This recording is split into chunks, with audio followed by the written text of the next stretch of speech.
Hello student, आप सभी का अपने YouTube channel home science Ankita Shrivastava में स्वागत है। स्टूडेंट, हमने बीए फिफ्थ सेमेस्टर का कुछ क्लास आपको प्रोवाइड कराया है, जिसमें हमने सेकेंड पेपर का अध्ययन किया है। सामुदायिक विकास में गृह विज्ञान प्रसार शिक्षा हम पढ़ रहे हैं। इसमें स्टूडेंट हमने गृह विज्ञान प्रसार शिक्षा की विशेषता आपको पिछले वीडियो में बता दिया है, उसी के आगे आज हम अध्ययन करेंगे। गृह विज्ञान प्रसार शिक्षा की विशेषताओं में हमने आपको बताया है कि गृह विज्ञान प्रसार शिक्षा की बहुपक्षीय आयाम होते हैं, अर्थात इसका जो क्षेत्र होता है किसी एक पक्ष में नहीं होता है, बल्कि ये इससे संबंधित जो भी व्यक्ति होते हैं उसके सर्वांगीण विकास की ओर अभिमुख होता है। यह गृह विकास या गृहिणियों के संपूर्ण विकास, सर्वांगीण विकास की ओर कार्य करता है। दूसरी विशेषता यह है कि महिलाओं पर केंद्र बिंदु है। ये गृह विज्ञान प्रसार शिक्षा का जो केंद्र बिंदु होता है, मुख्य विषय वस्तु होती है, वो होती है महिलाएं। महिलाओं का सर्वांगीण विकास करना, उनकी समस्त समस्याओं का समाधान करना, तत्कालिक समस्याओं के समाधान हेतु उपलब्ध संसाधनों का प्रयोग करके उन्हें प्रशिक्षित करना। इसके साथ साथ तीसरा हमने आपको बताया था, मूल आधार परिवार है। गृह विज्ञान प्रसार शिक्षा का जो बेसिक बेस होता है वो फैमिली होता है। फैमिली के आवश्यकताओं की पूर्ति करना, उनकी समस्याओं का समाधान करना और उन्हें संतुष्ट रखना, उनके हेल्थ का केयर करना, यह गृह विज्ञान प्रसार शिक्षा का प्रमुख उद्देश्य होता है। इसके साथ ही 4 पॉइंट हमने आपको बताया था स्टूडेंट, वैज्ञानिक दृष्टिकोण।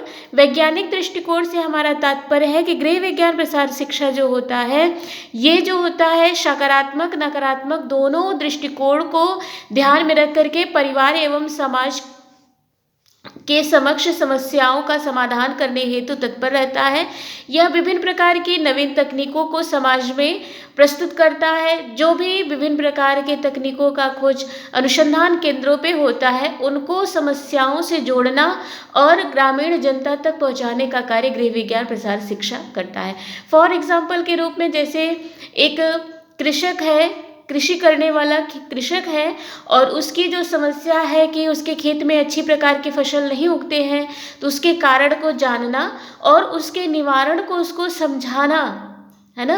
जैसे कि क्यों उसके खेत में उपज नहीं बढ़ता है, उसे कैसे खाद का यूज करना चाहिए, कैसे उसको अपने खेतों के उपज को बढ़ाना चाहिए, वो कौन सा बीज बोता है, उसके लिए नई तकनीकी से और नए जो अनुसंधान केंद्रों पर बीज का उत्पादन हुआ है, नए बीज की जो खोज हुई है, उसको पहुंचाना कृषक के पास और फिर उपयोग करके बताना कि कैसे उसके फसल में वृद्धि होगी। ये तमाम सारी चीज़ें होती हैं।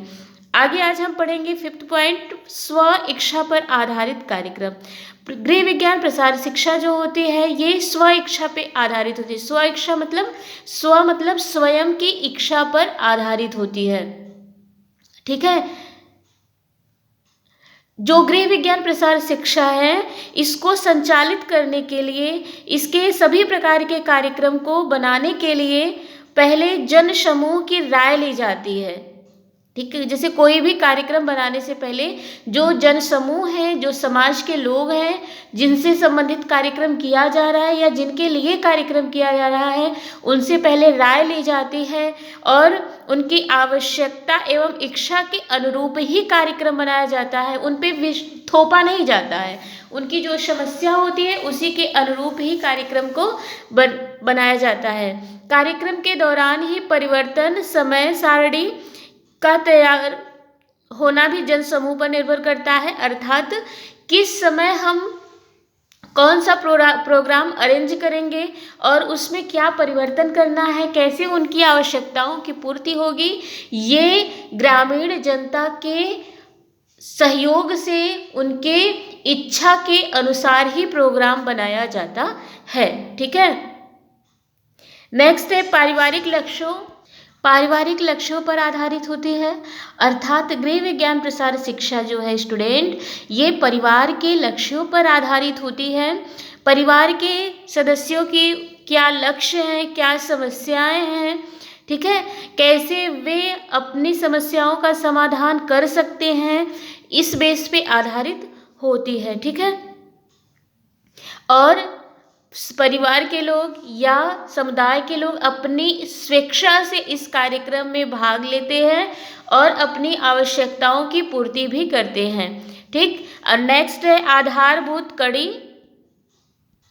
आधारभूत कड़ी से तात्पर्य है कि गृह विज्ञान प्रसार शिक्षा जो है विषय जो है ये समाज एवं विज्ञान को जोड़ने वाली एक महत्वपूर्ण कड़ी है। जैसा कि हमने आपको पहले ही बताया कि अनुसंधान केंद्रों को और समाज के जो साधारण जनता है उनको जोड़ने का काम यह करती है। अनुसंधान केंद्रों में जो नवीन तकनीकों की खोज हो रही है उनको एक सामान्य जनता तक पहुंचाने का कार्य गृह विज्ञान प्रसार शिक्षा ही करता है।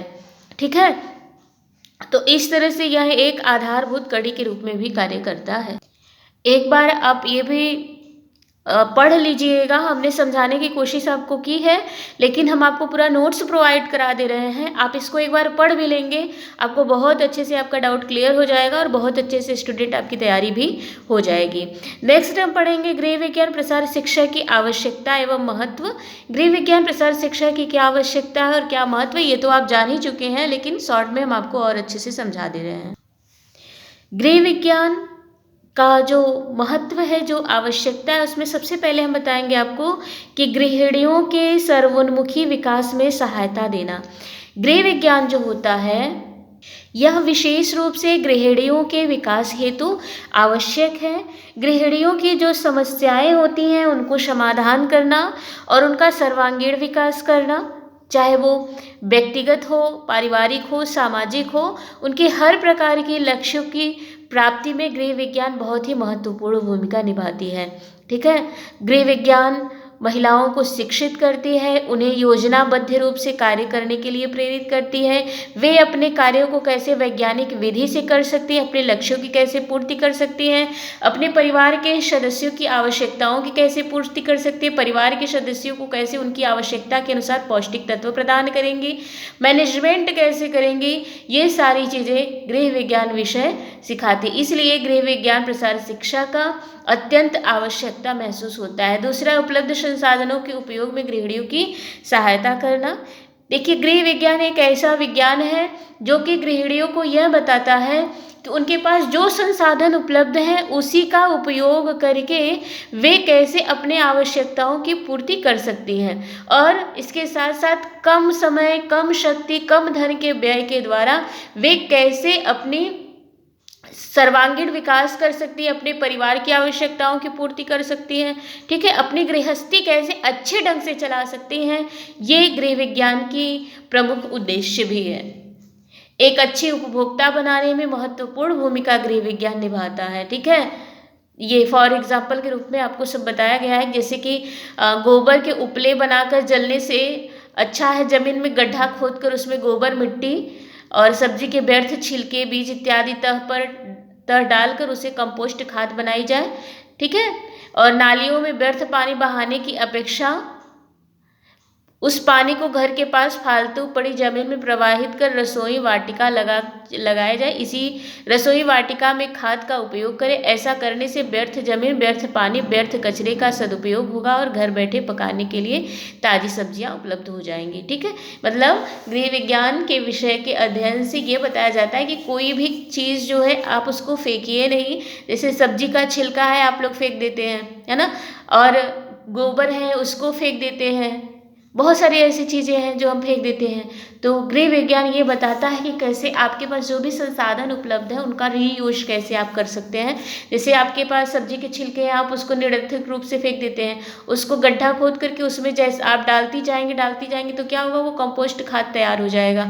फिर क्या करिए कि आप उसमें कोई सब्जी लगा दीजिए तो बहुत अच्छे से वो उग जाता है ना। जैसे आपने टमाटर लगा दिया, मिर्चा लगा दिया, आपने क्या कहते हैं उसको, भिंडी लगा दिया, इस तरह से बहुत सब्जियां आप लगा देंगे, धनिया लगा दिया, लहसुन लगा दिया, आपकी सब्जियां तैयार हो जाती है और हरी हरी सब्जी आपको ताज़े ताज़े बना करके खाने खिलाने को मिलते हैं। ठीक है, इस तरह से। और नेक्स्ट है, कह रहे हैं कि सरकारी कार्यक्रमों गृहिणियों के सार्वभौमिक विकास को बढ़ावा देने वाली स्वैच्छिक संस्थाओं के कार्यों को सुदृढ़ करना। देखिए, गवर्नमेंट के द्वारा भी बहुत सारे कार्यक्रम गृहिणियों के विकास के लिए चलाया जाता है। ठीक है। तो उस कार्यक्रमों को, उन प्रोजेक्टों को उनको बताना कि उनके लिए कौन कौन सी योजनाएं चलाई जा रही हैं जिससे कि उनका संपूर्ण विकास हो सके। ठीक, तो ये सारी चीज़ें गृह विज्ञान के विषय क्षेत्र के अंतर्गत आता है और इसी कारण गृह विज्ञान प्रसार शिक्षा की आवश्यकता और महत्व हमें पता चलता है। ठीक है, ये थोड़ा सा शॉर्ट फॉर्म में है, आप देख लीजिएगा कैसे महिलाओं का सर्वांगीण विकास के लिए महत्वपूर्ण उत्तरदायी होता है, जैसे उनके स्वास्थ्य संबंधी देखभाल के लिए, उनका परिवार नियोजन के लिए, टीकाकरण के लिए, ठीक है, व्यवसाय कैसे कर सकती हैं, राष्ट्र के विकास में उनका क्या योगदान, उनके आचार विचार व्यवहार ज्ञान कुशलता में वृद्धि में कैसे विकास कर सकता है, नई तकनीकों को कैसे विकसित कर सकती है, ग्रामीण महिलाओं को नई तकनीकों की को अपनाने के लिए प्रेरित करना, ये सारे गृह विज्ञान की आवश्यकता है। ठीक, अब हम आपको बताएंगे गृह विज्ञान प्रसार शिक्षा के सिद्धांत क्या हैं। गृह विज्ञान प्रसार शिक्षा के भी कुछ सिद्धांत होते हैं। गृह विज्ञान प्रसार शिक्षा के स्टूडेंट अपने भी कुछ सिद्धांत होते हैं। ठीक है, और अगर आप एक गृह विज्ञान प्रसार कार्य करती हैं तो आपको उस सिद्धांत के अकॉर्डिंग ही कार्य करने होंगे। पहला सिद्धांत ये है कि प्राथमिक आवश्यकता का सिद्धांत, बहुत इंपॉर्टेंट है, ध्यान दीजिएगा इसे। सामुदायिक विकास में गृह विज्ञान प्रसार शिक्षा में द मोस्ट भी इम्पॉर्टेंट टॉपिक है ये आपकी एग्जामिनेशन के दृष्टिकोण से। ठीक है, क्योंकि किसी भी चीज़ का अर्थ, परिभाषा और सिद्धांत, उद्देश्य, ये चार चीज़ें बहुत इंपॉर्टेंट होती है और इसके बाद होता है तो कोई क्षेत्र होता है। तो ये सिद्धांत है, बहुत ज़्यादा आप ध्यान रखिएगा। हम आपको एक एक करके समझा रहे हैं और समझिएगा। इसके साथ साथ जो हमने आपको नोट्स प्रोवाइड कराया है इसको आप एक बार पढ़ लीजिएगा, आप एकदम अच्छे से तैयार कर लोगे। पहला सिद्धांत है प्राथमिक आवश्यकता का सिद्धांत। प्रसार कार्यकर्ता को सबसे पहले यह चाहिए कि प्रारंभ में जो ग्रामीण महिलाएं हैं उस समय तत्काल में उनकी अनिवार्य आवश्यकताएं क्या है इसको समझना। तत्कालीन आवश्यकताओं की पहले पूर्ति करना गृह विज्ञान प्रसार शिक्षा का पहला सिद्धांत है। जैसे आप एक प्रसार कार्य करती हैं आप, और आप किसी गांव में गई और वहां अगर डायरेक्ट जा करके आप लोगों को ये कहेंगे कि जैम ऐसे बनाओ, जेली ऐसे बनाओ और अपने व्यवसाय को बढ़ाओ ना, तो ये कोई इफेक्ट नहीं डालता। तब इफेक्ट नहीं डालेगा जब तक कि वहाँ के लोग स्वस्थ नहीं होंगे। तो पहले ये देखिए कि ग्रामीणों की क्या पहली आवश्यकता है, मूलभूत आवश्यकता क्या है। जैसे फॉर एग्जांपल आप गांव में गए और आप देख रहे हैं कि वहाँ के लोग डेंगू से बहुत ज़्यादा पीड़ित हैं, सबके घर में एक एक रोगी, दो दो रोगी आपको मिल रहा है। जैसे वर्तमान समय में कंडीशन तो यही है ना कि डेंगू का प्रकोप बहुत ज़्यादा है और हर घर में लोग बीमार पड़े, प्लेटलेट सबका डाउन है। अब वहाँ जा कर के आप जैम जेली की बात कहेंगे कि जैम बनाओ, अचार बनाओ, चटनी बना करके बेचो, आपके व्यवसाय में वृद्धि होगा, धन में वृद्धि होगा, तो वहाँ कोई मैटर नहीं करेगा। वहाँ सबसे पहले क्या करना होगा कि आप ये बताएं कि आप कैसे डेंगू से बच सकते हैं, अपनी फैमिली मेम्बर की कैसे आप देखभाल करेंगे, कैसे उनका प्लेटलेट्स जो घट गया है वो बढ़ेगा, है ना। तो वहाँ पहली आपकी प्राथमिकता क्या होगी, तत्कालीन आवश्यकताओं की पूर्ति करना। किसी को डेंगू हुआ है, किसी को मलेरिया हुआ है, टाइफाइड हुआ है, पीलिया हुआ है, तो सबसे पहले आप उसके कारण को बताइए कि कैसे ये फैल रहा है और उसका निवारण क्या किया जा सकता है। उसको सलाह दें कि वो डॉक्टर की सलाह पे ही कार्य करे, अपना मनमानी न करे। तो सबसे पहले ये देखना है हमको कि लोगों की प्राथमिक आवश्यकता क्या है, उसकी पूर्ति करना। दूसरा है यथास्थिति समायोजन का सिद्धांत। देखिए दूसरा सिद्धांत होता है यथा स्थिति समायोजन का सिद्धांत। इसका मतलब होता है यथा मतलब जैसी स्थिति हो उसी में समायोजन, सामंजस्य बनाने का सिद्धांत। अर्थात आप एक गृह विज्ञान प्रसार कार्य करती हैं और आप एक गांव में जा रही हैं, तो आपको वहां जाते ही उनकी तत्कालीन व्यवस्था को डगमगाना नहीं है, नहीं, बिल्कुल नहीं।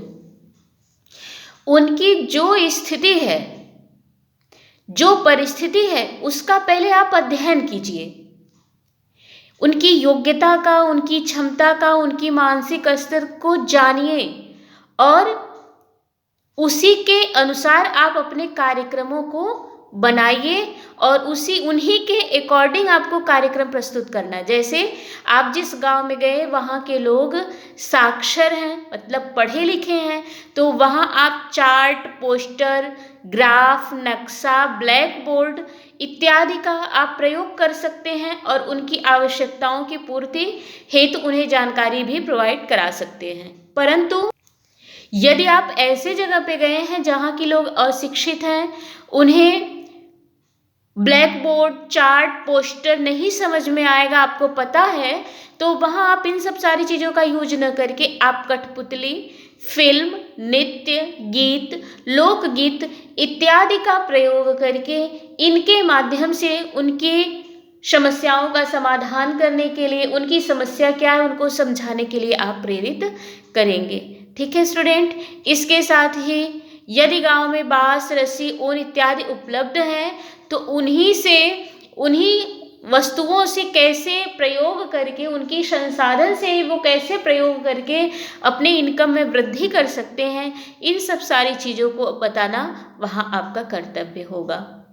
एक गृह विज्ञान प्रसार कार्यकर्ती को उनके उपलब्ध संसाधनों का प्रयोग करके उनमें उनका सर्वांगीण विकास करना, उन्हें नवीन तकनीकों का ज्ञान देना, ठीक है, और उनको प्रगतिशील बनाना, ये गृह विज्ञान प्रसार कार्यकर्ती का कार्य होगा। तो गृह विज्ञान प्रसार शिक्षा का यह भी एक सिद्धांत होता है कि यथा स्थिति समायोजन का सिद्धांत, जैसी स्थिति हो उसी में उनको समायोजन करना चाहिए और उसी के अकॉर्डिंग, उसी का यूज करके उनका विकास करने के लिए प्रेरित करना चाहिए। ठीक है, अगला है आत्मनिर्भरता का सिद्धांत। आत्मनिर्भरता का सिद्धांत का मतलब होता है कि गृह विज्ञान प्रसार कार्यकर्ती को यह चाहिए कि वह लोगों को आत्मनिर्भर बनाने के लिए प्रेरित करे और उनको सहयोग भी प्रदान करे। जैसे आप किसी गांव में गए हैं, वहाँ की महिलाएं उतनी शिक्षित नहीं हैं, वहाँ की महिलाओं की आर्थिक स्थिति अच्छी नहीं है, तो गृह विज्ञान प्रसार कार्यकर्ती का यह कर्तव्य होता है, यह कार्य होता है कि उन्हें आप रॉ मटेरियल, कच्चे माल उपलब्ध कराएं और उनसे कार्य करवाएं जो कार्य वो कर सकती हैं। ठीक है, रॉ मटेरियल आप दीजिए उनको और उन्हें लघु उद्योग करने के लिए प्रेरित कीजिए स्टार्टिंग में, जिससे कि वो अपनी आवश्यकताओं की पूर्ति स्वयं कर सकते हैं। फॉर एग्जाम्पल, जैसे गृहिणियाँ, महिलाएं हैं, जिस गांव में आप गए हैं वहाँ की महिलाएं शिक्षित नहीं हैं, लेकिन वो सब कार्य करने के लिए तत्पर है, या फिर आप उन्हें प्रेरित कर रहे हैं कि आप कार्य करके अपनी आवश्यकताओं की पूर्ति कर सकती हैं।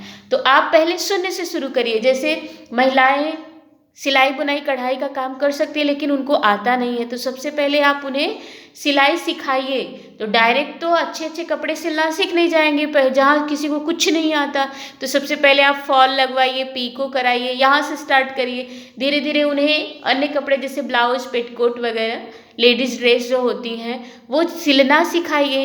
इसके लिए उनके पास मशीन नहीं होगा तो सिलाई मशीन की व्यवस्था आपको करनी होगी, उनको रॉ मटेरियल भी आपको देनी होगी। इसके लिए आपको पता है कि गवर्नमेंट के द्वारा बहुत सारे स्कीम चलते हैं, उसका भी सहयोग आपको लेना होगा और फिर उन्हें रॉ मटेरियल उपलब्ध करा के उनको व्यवसाय के लिए प्रेरित करना होगा। और धीरे धीरे क्या होगा कि उनका लघु उद्योग बहुत अच्छी तरह से चलने लगेगा, जिससे कि वो आत्मनिर्भर बन करके अपनी आवश्यकताओं की पूर्ति स्वयं कर सकते हैं। ठीक है स्टूडेंट, आगे हम गृह विज्ञान प्रसार शिक्षा के सिद्धांत को नेक्स्ट वीडियो में और कंटिन्यू करेंगे।